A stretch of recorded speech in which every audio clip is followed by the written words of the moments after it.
Hi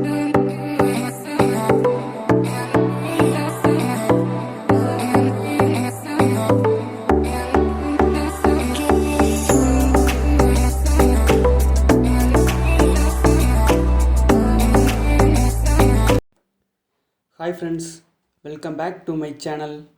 இன்றைக்கி நம்ம என்ன பார்க்க போகிறோம் அப்படின்னா, ஒரு பாக்ஸ் மேனுஃபேக்சரிங் கம்பெனியில் சின்ன பாக்ஸை சிங்கிள் ஜாயிண்ட்டாகவும் லென்த் வித் அதிகமாக இருக்கக்கூடிய பாக்ஸை டபுள் ஜாயிண்ட்டாகவும் மேக் பண்ணுவாங்க. சிங்கிள் ஜாயிண்ட் பாக்ஸ் மேக் பண்ணி ஆல்ரெடி நான் ஒரு வீடியோ அப்லோட் பண்ணியிருக்கேன். இந்த வீடியோவில் நான் டபுள் ஜாயிண்ட் பாக்ஸ் மேக் பண்ண போகிறேன். டபுள் ஜாயிண்ட் பாக்ஸ் மேக் பண்ணுறதுக்கு ஒரு பாக்ஸோட சைஸும் அண்ட் தென் 250 GSMல 2 ஒயிட் போர்டும் எடுத்து வச்சுருக்கேன்.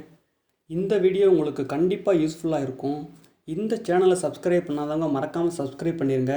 அப்படியே சைடில் இருக்கக்கூடிய பெல் பட்டனையும் கிளிக் பண்ணிடுங்க. வாங்க வீடியோக்குள்ளே போகலாம்.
ஓகே ஃப்ரெண்ட்ஸ், இந்த ப்ரொசீஜர் ஃபாலோ பண்ணி லென்த்து வித் அதிகமாக இருக்கக்கூடிய பாக்ஸை ஈஸியாக நீங்கள் மேக் பண்ணலாம். பெரிய பெரிய பாக்ஸ் மேனுஃபேக்சரிங் கம்பெனிஸில் இந்த ப்ரொசீஜர் தான் ஃபாலோ பண்ணிகிட்டு இருக்காங்க. இந்த வீடியோ உங்களுக்கு யூஸ்ஃபுல்லாக இருந்துச்சுன்னா லைக் பண்ணுங்கள், கமெண்ட் பண்ணுங்கள், அப்படியே மறக்காமல் சப்ஸ்கிரைப் பண்ணிடுங்க.